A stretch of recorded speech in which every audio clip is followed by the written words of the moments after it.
waktu COVID-19 mulai meletus, seluruh dunia panik. Saya juga saksi, presiden kita ditekan oleh WHO, oleh tetangga-tetangga kita untuk lockdown total. Saya kira benar ya Pak Sandi, ditekan untuk lockdown total. Dan banyak yang menyarankan, Pak, lockdown. Beliau melihat kalau lockdown, bagaimana rakyat kita yang paling miskin, bagaimana rakyat kita yang makan dengan upah harian. Kalau lockdown berarti tidak ada orang yang boleh keluar rumah. Indonesia tidak mampu untuk lockdown. Beliau ambil risiko itu leadership, itu kepemimpinan yang hebat. Saya harus akui, saya jenderal, saya ikut berkali-kali dalam aksi-aksi pertempuran. Saya saksi, saya melihat pemimpin yang bisa ambil keputusan dan pemimpin yang tidak bisa ambil keputusan. Beliau adalah pemimpin yang bisa ambil keputusan dan keputusannya berani. Kadang-kadang melawan tekanan-tekanan dari mana-mana. Ini harus kita akui. Dan saya minta kader Partai Gerindra mengerti itu. Bukan saya mengolor atau saya menjilat, tidak. Saya hanya mengatakan yang benar-benar. Dan kalau pemimpin kita benar, kita harus akui benar. Kalau kapten kesebelasan berhasil memimpin timnya menuju kemenangan, harus kita puji dan harus kita akui. Saya tidak menjilat. Kalau memang benar ya saya akan bilang benar. Itu dikatakan oleh Pak Prabowo Subianto tadi dalam sambutannya juga. Pak Habibur Rahman juga mungkin bisa cerita kepada kita. Ini juga masyarakat sangat menyoroti pernyataan yang disampaikan oleh Pak Prabowo. Apalagi ketika belakangnya disebut saya nggak menjilat loh. Nah kemudian maknanya apa ini kemudian memuji-muji yang begitu berbunga-bunga kata-katanya kepada Pak Jokowi, Pak Habibur Rahman? Ya, saya pikir memang begitu. Kalau kita menilai pernyataan Pak Prabowo itu nggak perlu ditafsirkan macam-macam lagi, karena itulah yang memang dia ingin sampaikan. Kayak kita ngelihat gelas bersih ya, isi air, terlihat jelas apa namanya dalamnya gitu loh. Pak Prabowo orang yang sangat terbuka, sangat lugas. Apa ada di pikiran dan hatinya itu yang beliau sampaikan. Jadi kalau Anda tanyakan apa maksudnya, maksudnya itu. Maksudnya adalah bagaimana kita memahami kepemimpinan, ya, bahwa apa yang dilakukan Pak Jokowi sama sekali tidak mudah, tetapi hasilnya kita bisa lihat sekarang sangat luar biasa baik ya dalam konteks penanganan pandemi. Harus diakui kita salah satu yang terbaik di seluruh dunia, Indonesia paling cepat pulih dan mampu bertahan, kurang lebih begitu. Tidak ada maksud tersembunyi Bang Ipang, begitulah cara Pak Prabowo kemudian mengapresiasi dan juga memuji, kemudian juga tunduk kepada sang pemimpinnya itu Presiden Joko Widodo. Iya, pertama memang Pak Prabowo dari dulu kan stempel beliau orang yang tulus ya. Apapun panggung depan, panggung belakangnya sama. Tapi relatively saya termasuk yang secara politik itu tidak ada yang ilmiah, yang alamiah. Tentu ada desain, ada sesuatu yang strategi, ada kejutan-kejutan yang dibuat oleh politisi. Tetapi panggung depan, panggung belakang, kadang-kadang politisi juga kita nggak bisa membaca secara diksi frasa mereka. Apakah isi dalam luarnya sama. Tetapi yang distempel ke Pak Prabowo adalah orang yang paling tulus kan. Termasuk pujian tidak hanya suara gigi, mungkin itu adalah suara hati gitu kan, ada juga muji pakai suara gigi kan. Nah itu mungkin yang disampaikan Habib tadi. Tapi yang kedua begini Mbak Putri, koalisi yang hari ini embrio ya, yang sedang mencari bentuk ini, pasti semua partai politik, kader-kader partai ingin menjadikan kadernya sebagai calon presiden, wakil presiden. Karena pemilu legislatif sama pemilu presidennya serentak. Hasil riset pemilu kemarin itu, kutal efek di pemilu 2019 itu cukup besar, walaupun nggak signifikan terlalu besar banget gitu. Misalnya suara yang dikumpulkan oleh Pak Jokowi pribadi, dikumpulkan dengan suara partai pengusung, itu relatively hampir sama-sama kuat gitu. Baik suara yang dikumpulkan ke Pak Jokowi pribadi dengan partai pengusung, walaupun memang suara pribadi Pak Jokowi lebih besar daripada partai pengusung. Tapi kotal efek itu ada nggak? Ada sebetulnya efek ekor jas. Termasuk pada koalisi pendukung Pak Prabowo juga begitu. Nah, yang kedua adalah bagaimana embrio koalisi sedang mencari bentuk seperti ini. Apakah ada kejutan-kejutan the power of KPP, efek kejut changing bahwa di ujung nanti ada kejutan. Ada dua kemungkinan, kejutan capres atau cawapres. Yang kedua adalah kejutan strategi. Baik, dari partai mana ada capres siapa kalau Anda melihatnya mungkin? Iya, kalau misalnya apakah mungkin nanti, bukan tidak mungkin juga Mas Ganjar misalnya tidak diusung. Itu kan ada kejutan. Atau misalnya nanti Pak Anies di ujung nanti misalnya maksud saya adalah Nasdem, PKS dan Demokrat satu saja keluar dari bangunan koalisi karena daya lem perekat koalisinya nggak kuat, hanya transaksional pragmatis. Kalau berkoalisi harus dengan kader saya. Itu kan di injury time last minute itu politik yang itu kan susah mencari golden ticket memenuhi 20% kalau udah di ujung kan.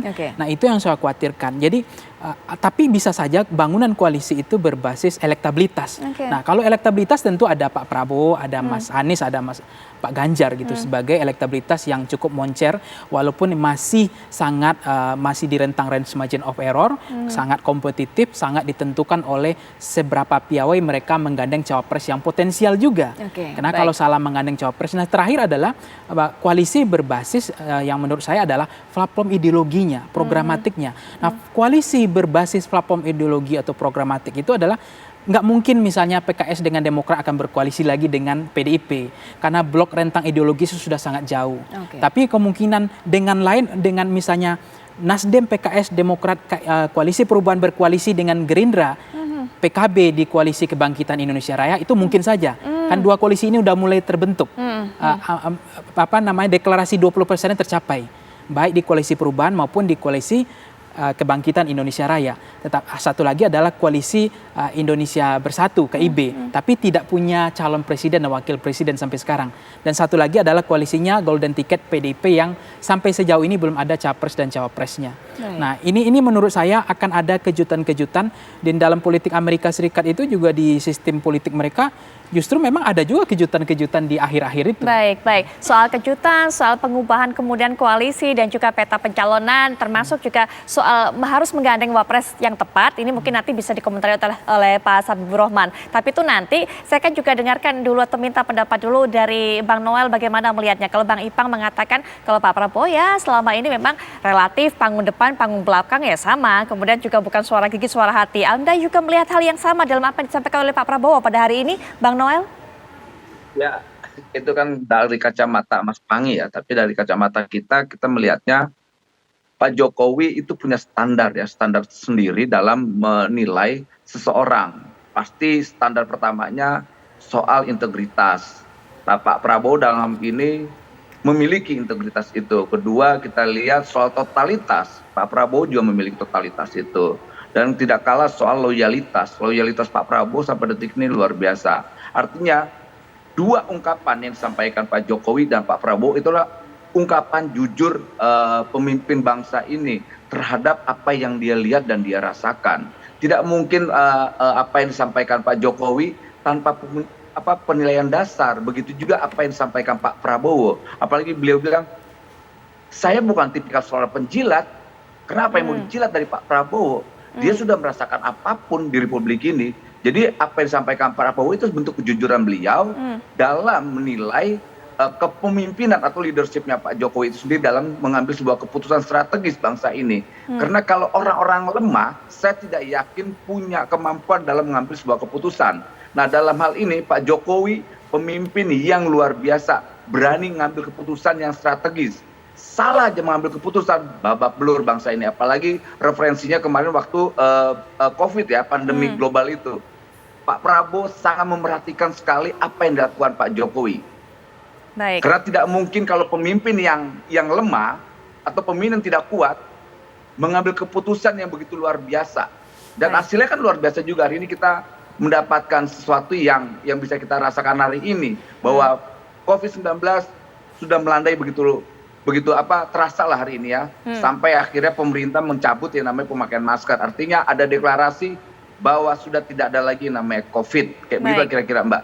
Baik, Bang Noel, tapi kalau melihat, karena kan bukan sekali ini saja sebenarnya Presiden Joko Widodo memberikan ucapan-ucapan yang baik, kesan-kesan yang baik, dan juga memperbincangkannya di depan publik. Sebelumnya juga Pak Ganjar pun dinilai hal yang sama. Ada nggak perbedaannya kemudian ketika apa yang disampaikan Presiden Jokowi penilaiannya mengenai Pak Ganjar dengan apa yang disampaikan tentang Pak Prabowo pada hari ini. Tapi nanti mungkin Bang Noel bisa menjelaskan, termasuk juga Bang Ipang bisa cerita juga kepada kita dalam sejarah perpolitikan Indonesia, pemilihan presiden sebenarnya yang endorse, mengendorse, dukung-mendukung dari presiden yang saat ini sedang memimpin dan juga akan mencari suksesornya. Ini wajar nggak? Apa hal yang biasa normal dilakukan? Tapi nanti perbincangan ini akan kami lanjutkan setelah jeda.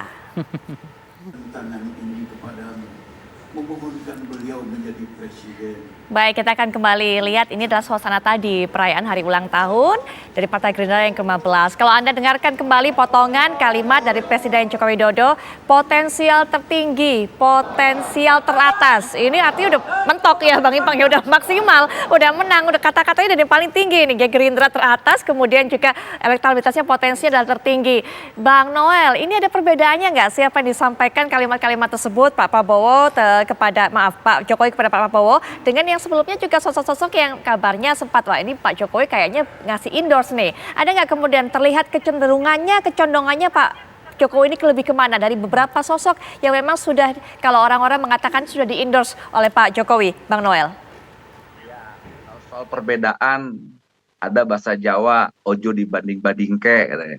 Tapi saya melihatnya gini, yang menarik ini sikap Pak Jokowi soal 2024, kemudian jatah Pak Prabowo, kemudian tadi di acara ulang tahun Gerindra bahwa elektabilitas Prabowo akan tinggi. Saya melihatnya ini sebuah sinyalemen arahan terhadap kita sebagai pendukung Jokowi untuk lebih bisa mampu melihat karakter dan kepemimpinan Pak Prabowo. Dan kita bisa mengambil kesimpulan bahwa Pak Prabowo punya keberanian. Pak Prabowo punya totalitas, loyalitas, dan integritas. Baik, kalau nah, lebih kemungkinan besar, kenapa? Ya nggak, kalau lebih bisa melihat berarti ujungnya apa Bang? Lebih bisa melihat dan akhirnya memilih gitu atau gimana arahannya sebenarnya? Kalau Abang mendefinisikan sebagai arahan. Mengarahkan, ayo para pendukung Jokowi, kita melihat 2024 ini berkaitan dengan masa depan bangsa ini ya. Karena ini persimpangan kebijakan presiden. Jangan sampai legasi presiden itu rusak kalau seandainya salah kepemimpinan. Presiden juga sering menyampaikan jangan sampai salah dalam memilih pemimpin. Nah, apa yang disampaikan presiden itu jangan sampai salah arah kepemimpinan nanti. Makanya presiden sering mengarahkan, bukan mengendorse, kalau bahasa saya mengarahkan. Baik, mengarahkan untuk publik pendukung Jokowi untuk mendukung Pak Prabowo. Bisa saja saya mendukung Pak Prabowo 2024 nanti. Karena kita lihat track record Pak Prabowo kan luar biasa ya. Ini pemimpin yang punya keberanian, punya pengalaman ditipu, difitnah, dan diapain orang ini tangguh. Dan kita sangat hormat dengan beliau. Kalau ini memang arahan berani juga berarti Pak Jokowi, karena ini kan juga bukan dari PDIP, Bang Noel. Gimana? Iya, kalau ini merupakan arahan dari Pak Jokowi, berani juga berarti Pak Jokowi, karena ini kan juga bukan sosok ataupun kader dari PDIP. Ini kan bukan soal kader PDIP atau tidak, ini persoalan kader bangsa. Kalau soal, ini tadi apa yang dibilang sampai pagi itu benar. Kita jangan melihat bangsa ini dengan logika partisan. Logikanya harus persoalan kebangsaan. Nah, Pak Jokowi melihatnya, Pak Prabowo itu sebagai kader bangsa, bukan sebagai kader PDIP, Gerindra, PKB, dan sebagainya. Dia sosok kader bangsa yang layak untuk memimpin bangsa ini di 2024 nanti. Baik. Dan saya rasa publik akan punya penilaian tersendiri lah. Apa yang disampaikan Pak Jokowi itu pernyataan tulus dan jujur terhadap Pak Prabowo yang selama ini bekerja dalam pemerintahan dan menjaga pemerintahan Jokowi yang apalagi dalam kondisi pandemik, menguji orang itu kan saat susah bukan saat senang. Nah, saat susah Pak Jokowi ada Pak Prabowo, dan Pak Prabowo totalitas dan loyalitasnya luar biasa. Saya lihat dalam menjaga pemerintahan Jokowi, pemerintahan Presiden Jokowi. Baik, kalau tadi Bang Noel memaknainya sebagai arahan, cukup etis nggak kemudian presiden yang saat ini masih menjabat memberikan hal seperti itu? Dan kalau kita lihat dalam sejarah pemilu yang ada di negara kita, apakah memang sebelumnya sering seperti itu, Bang Ipang? Kalau kita lihat Pak SBY memang hampir dibuat lapangan datar ya, tidak ada endorse setahu saya ya.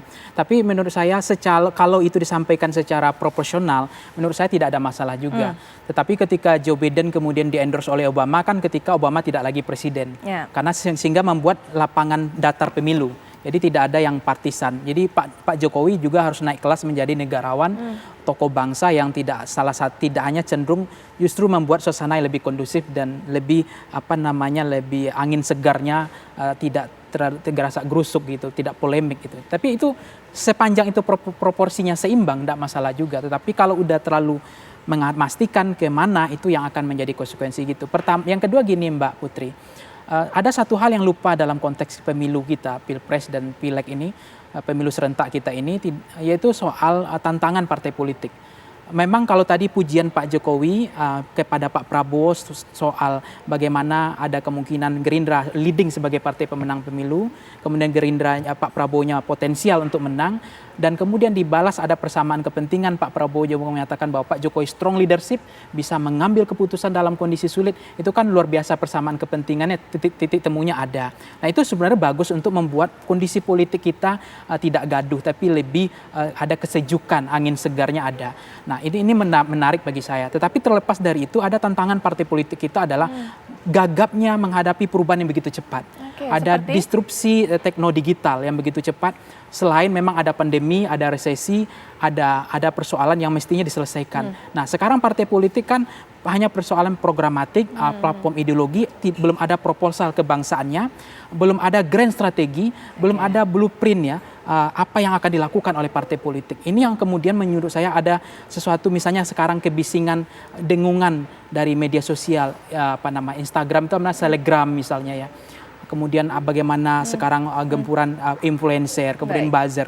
Nah tiba-tiba orang-orang yang punya pengaruh di situ hari ini, itu tiba-tiba lompat ya menjadi kader partai, ditarik menjadi vote getter partai, kemudian menjadi transaksional pragmatis. Oh ini orang berpengaruh, ini ada suaranya. Sehingga partai kadang-kadang melupakan yang disebut dengan bagaimana membangun kader dari bawah, grassroots. Bagaimana menjaga meritokrasi sistem. Bagaimana orang-orang yang berjuang berdarah dari bawah itu menjadi caleg potensial, ditempatkan pada nomor urut yang paling ideal. Nah tiba-tiba dengan kondisi yang di dunia digital hari ini, partai politik tidak siap, yang menurut saya ini juga harus dipersiapkan oleh partai politik supaya jangan sampai kita ini tiba-tiba partai berpikir bagaimana mencari lumbung elektoral, disebut dengan istilahnya itu vote getter ya, mesin pengumpul suara. Itu sangat berbahaya. Dengan instan dan pragmatis begitu ya. Nah, itu mungkin catatan dari Bang Ipang kepada partai-partai, tapi mungkin juga penutup perbincangan ini silakan Bang Habibur Rahman tentunya bagaimana kemudian, dan juga sepertinya Gerindra juga harus siap-siap untuk bisa mendapatkan efek positif dari apa yang disampaikan oleh Pak Presiden Jokowi tadi dalam pidatonya di hari ulang tahun Gerindra. Silakan penutup Pak Habibur Rahman. Ya tentu kami mensyukuri, kami mengapresiasi, kami mengamini doa-doa Pak Jokowi yang tulis tadi. Cuma kami juga perlu sampaikan bahwa politik kita itu bukan hanya hitung-hitungan potensi keuntungan, ya, potensi kotel efek dan lain sebagainya. Kami sudah membuktikan di 2019, ya kalau soal katanya tadi ada kotel efek. 2019 Gerindra partai yang akan mendapatkan kotel efek terbesar. Faktanya kan kotel efeknya terbagi dengan adil dan merata ke semua partai-partai pendukung Pak Prabowo di 2019. Ya, partai-partai yang tadi disebut hampir terdegradasi akhirnya bisa lolos juga. Nah itu artinya ya nggak selamanya apa yang disampaikan oleh teman-teman analisa soal kalkulasi quote and quote ya dagang atau keuntungan dalam politik itu yang tepat gitu loh. Ada nilai-nilai yang saya tadi sampaikan, saya sepakat dengan Pak Noel ya. Ada nilai-nilai ya, nilai-nilai yang lebih tinggi di atas itu. Ya, bukan persoalan yang pragmatis, itu soal nilai-nilai bagaimana kita sebagai bangsa terus merawat persatuan dan terus melanjutkan capaian-capaian yang ada saat ini. Baik Pak Habibur Rahman, terima kasih sudah berkenan untuk bisa memberikan pandangannya dalam perbincangan ini. Bang Noel juga terima kasih Bang Noel. Berikan catatan-catatan dalam diskusi ini. Kemudian juga Bang Hikmat terima kasih termasuk dari catatan tadi untuk partai-partai. Sekali lagi terima kasih kepada para narasumber. Selamat malam.